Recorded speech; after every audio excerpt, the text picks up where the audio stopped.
Salut les amis, ici Shadow pour une nouvelle vidéo et donc aujourd'hui une nouvelle vidéo review Transformers et non seulement une nouvelle vidéo review Transformers mais une nouvelle vidéo review sur les jeux. Donc en fait on va parler aujourd'hui de War for Cybertron ou plus, donc la préquelle de Fall of Cybertron, et on va parler du leader des Decepticons, j'ai nommé Megatron. Alors pas le Megatron de base comme vous pouvez le voir au niveau du schéma de couleur. Pour la petite histoire, en gros, en été 2010, on a eu ce moule-là, dans les couleurs du jeu, par Hasbro, dans la seconde vague de génération, avec Soundwave. Et donc en fait, si vous voulez, au Japon, il est sorti en début 2011 dans la gamme United, avec un schéma de couleur beaucoup plus foncé, mais c'était toujours du gris en fait. Alors, si je dis pas de bêtises, il y a eu ensuite... le moule Rage Over Cybertron, où il était un mélange de gris, de violet transparent et d'autres petites couleurs en plus, hein, qui était dans un pack avec le moule de Bumblebee et le moule de Optimus de War for Cybertron. Et enfin donc le Tokyo Toy Show exclusive, qui est celui-ci qui vient avec un Optimus de couleur noire, donc si vous voulez plus ou moins Nemesis Prime quoi en gros. Alors l'histoire de ce moule, c'est qu'en gros Megatron est devenu tellement méchant que même son ombre a gagné une conscience. En gros ça c'est son ombre quoi. Moi je préfère considérer à la limite que...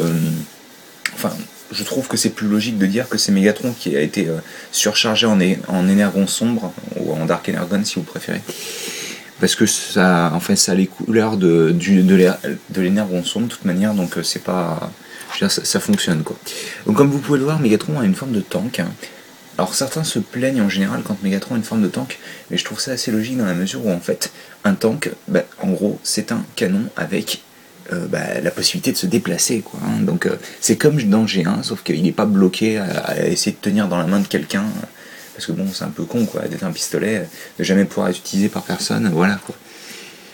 Donc vous pouvez voir en dessous le logo des Decepticons, un petit peu les détails. Alors je sais pas comment le violet là, tout ce violet ici va apparaître à la caméra, mais dites-vous que c'est une des plus belles couleurs que j'ai jamais vues sur un Transformer. C'est un violet métallique qui est absolument génial quoi. Voilà. Donc comme je disais, un gros canon, des chenilles, d'ailleurs des chenilles. Alors en fait si vous voulez de base je vous en avais déjà parlé avec Starscream, quand il va très vite, les chenilles sont posées au sol comme ça et roulent ultra vite en fait. Et vous pouvez, grâce à la transformation en fait, placer les chenilles dans ce sens-là en fait, qui permet de, vous savez, de le faire voler comme il vole dans le jeu des fois. Et donc c'est assez sympathique je trouve. Et d'ailleurs je tiens à dire qu'en fait cette version de Megatron apparaît aussi dans le jeu Fall of Cybertron. Spoiler alert si vous n'avez pas vu alors, si vous n'avez pas fait le jeu, il se fait déboîter par Metroplex, en gros il se fait écraser, mais alors c'est un truc de malade quoi. Et d'ailleurs c'est vous qui l'écrasez en jouant Metroplex, c'est assez sympathique. Donc vous êtes en train d'exploser le leader des Decepticons, c'est toujours très sympa je trouve. Mais voilà, donc vous avez les deux modes, hein, le mode de base où il flotte et le mode où vous pouvez le poser au sol et il roule comme un gros malade quoi en gros. Et très franchement j'aime beaucoup ce mode, c'est vraiment en gros c'est un canon qui peut se déplacer quoi, c'est l'idée. En plus j'adore ces couleurs quoi. Alors, entre le gris foncé, le noir, le violet qui rend, il rend super bien la caméra quoi. Et alors le gris, ce gris là c'est le même que celui-ci normalement si j'ai pas de bêtises. Vous avez un petit peu aussi de rouge transparent, je sais pas si voilà, vous en voyez un petit peu ici en fait, vous en voyez un peu ici, et bien entendu dans le canon. Et d'ailleurs, je pense, si j'ai pas de bêtises, que c'est la première fois que je fais une review où on a un projectile. Donc en fait, vous appuyez sur ce bouton et vous tirez le projectile, mais regardez ce qui se passe à ce niveau-là lorsque je tire le projectile. Alors, c'était difficile à montrer, je pense. Mais, regardez, quand j'arme le projectile, la couleur du canon change en fait. Et comme ça, quand je le tire, c'est comme s'il n'y avait plus d'énergie dans le canon. Je trouve que l'idée est assez intéressante.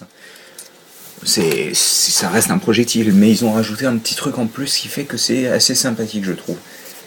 Ça casse un petit peu la monotonie des projectiles de base. Donc voilà, je pense qu'on va le transformer.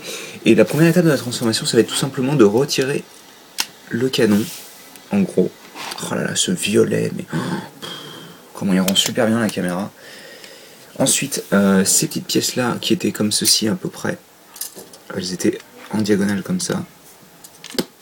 on les soulève, on prend ce qui va devenir le pied, et je pense que dans la transformation c'est le seul moment que j'aime pas trop, parce qu'en fait le pied va venir, alors vous voyez le petit tenon qui est ici, alors attendez, parce que je vous parle de la transformation, tout ça, je vais rapidement le remettre en mode tank, si j'y arrive, parce qu'il est un peu capricieux en fait. Alors tac, voilà. Excusez-moi parce que c'est vrai que j'ai oublié de faire une comparaison de taille. Alors j'utilise toujours Papy Castagne, mais pour vous donner une histoire, une idée de la taille, de hauteur il fait à peu près une figurine Lego de haut quoi, en gros. C'est vrai qu'il n'est pas très haut, par contre il est extrêmement long. On est à pratiquement 4 Papy Castagne de longueur et 2 bons gros Papy Castagne de largeur. Enfin comme je disais, ouais, j'aime vraiment beaucoup ce mode alternatif qui rend vraiment super bien. Donc je disais, on retire le canon, on soulève ces parties là, on sépare les pieds. Et oui, donc comme je disais, le tenon qui est là et le trou qui est là, ils ont tendance à pas tenir ensemble super bien. Vous voyez, il y a un certain espace. Bon là, l'espace est pas trop mal, c'est surtout sur ce pied là, j'ai l'impression. Mais bon, c'est juste une petite plainte. C'est rien de très méchant quoi. On soulève comme ça, on vient prendre ce qui va devenir les pieds, comme je disais, on y place de cette manière là. Et le petit truc comme ça, si on va venir le mettre le long de la jambe. Tac, tac. Voilà, donc on a ceci, on vient chercher, alors c'est un petit peu difficile, on vient chercher ce qui va devenir les mains, qui est situé dans les chenilles en fait. Attendez, mais parce que j'ai pas ramené de pointe avec moi et donc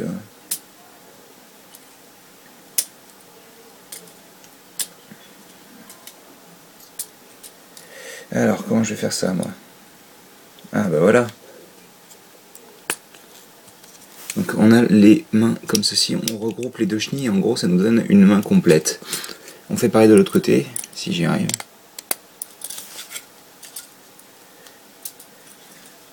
Elles ont tendance à être assez capricieuses quand même, hein, les mains. Parce qu'il n'y a vraiment aucun moyen de les sortir, il faut vraiment y aller avec votre ongle et tout, donc...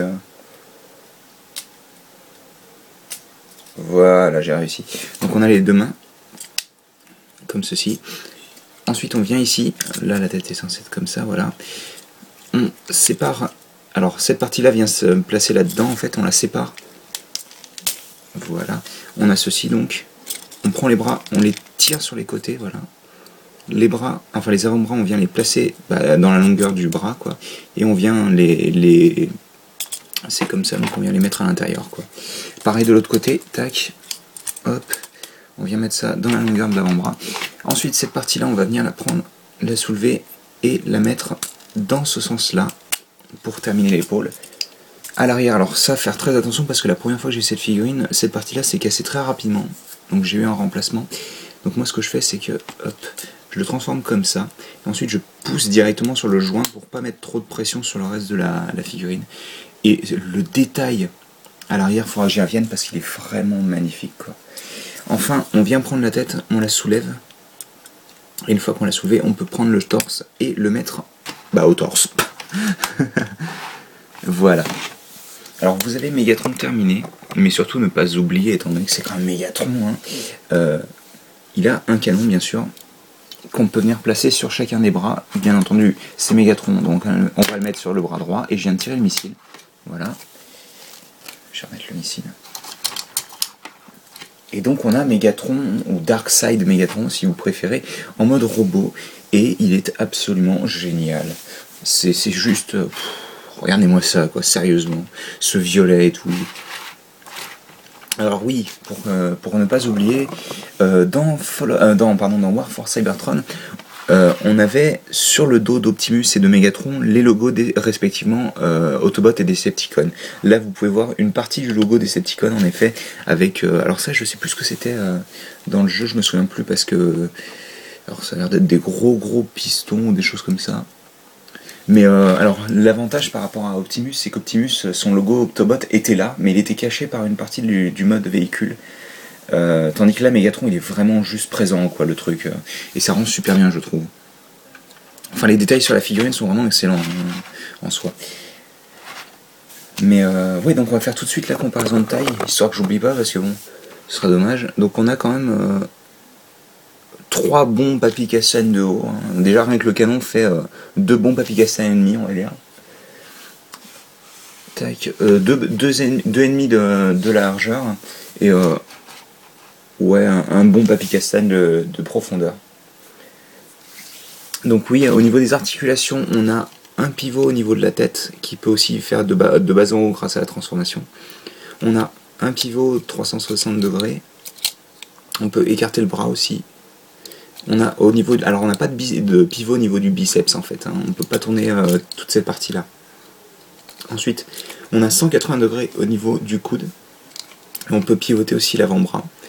La main n'a pas d'articulation, bien entendu, étant donné qu'elle est faite de 2 parties. Hein. Au niveau du torse, c'est dommage parce qu'on n'a pas de joint au niveau des hanches, ce qui est pourtant assez facile à mettre, étant donné qu'il n'y a absolument aucune transformation au niveau du bas du torse.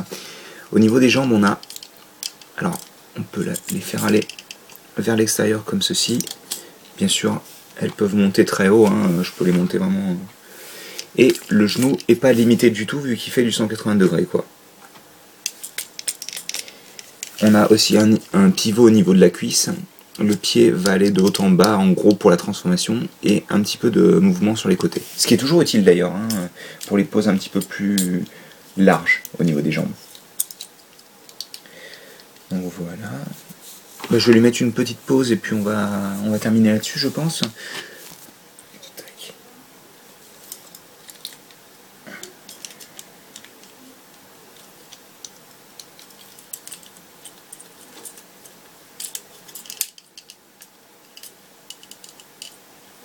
Je sais pas comment ça va rendre.